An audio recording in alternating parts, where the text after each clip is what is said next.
नमस्कार दोस्तों, राधे राधे। स्वागत है आपका मेरे इस चैनल माँ धर्म गंगा में।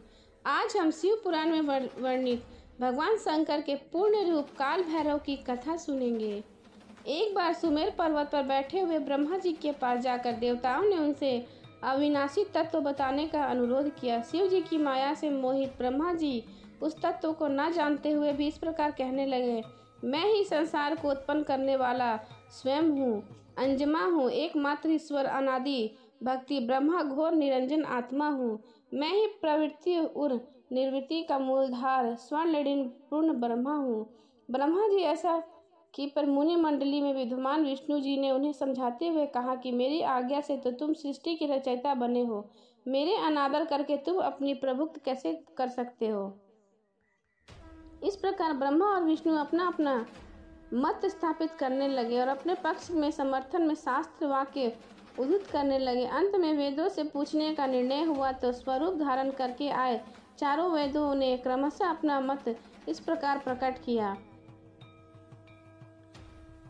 त्रिदेव, जिसके भीतर समस्त भूत निहित हैं तथा जिससे सब कुछ प्रवत होता, उसे जिसे परमात्मा कहा जाता है, वह एक रुद्र रूप है।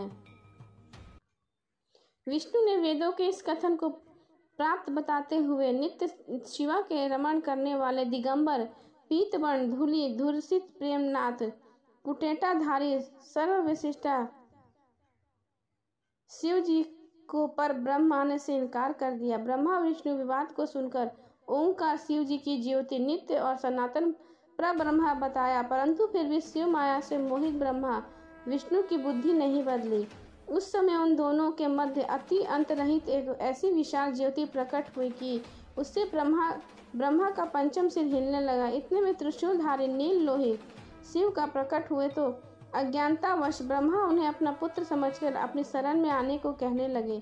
ब्रह्मा के पूर्ण बातें सुनकर शिव जी अत्यंत क्रोधित हुए और उन्होंने तत्काल भैरव को प्रकट कर उससे ब्रह्मा का शासन करने का आदेश दिया। आज्ञा का पालन करते हुए भैरव ने अपनी बाईं उंगली से नखाग्र से ब्रह्मा जी का पंचम सिर काट डाला। भयभीत ब्रह्मा सतरुद्री का पाठ करते हुए शिव जी के शरण में ब्रह्मा और विष्णु दोनों को सत्य की प्रीति हो गई और वे दोनों शिव जी की महिमा का गान करने लगे। यह देखकर शिव जी शांत हुए और उन दोनों को अभय दान दिया।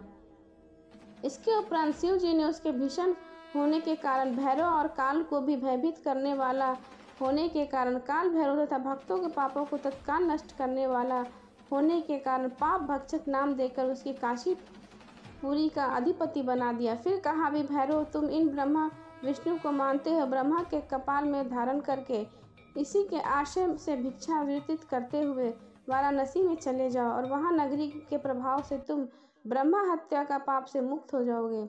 शिव जी की आज्ञा पाकर भैरव जी के हाथ में कपाल लेकर जय काशी की ओर चले। ब्रह्मा हत्या उनके पीछे पीछे चली। विष्णु जी ने उनकी स्तुति करते हुए उनसे अपने को उनकी माया से मोहित न होने का वरदान मांगा। विष्णु जी ने ब्रह्मा हत्या का भैरव जी के पीछा करने की माया पूछनी चाहिए तो ब्रह्म हत्या ने बताया कि वह तो अपने आप को पवित्र और मुक्त होने के लिए भैरव का अनुसरण कर रही है।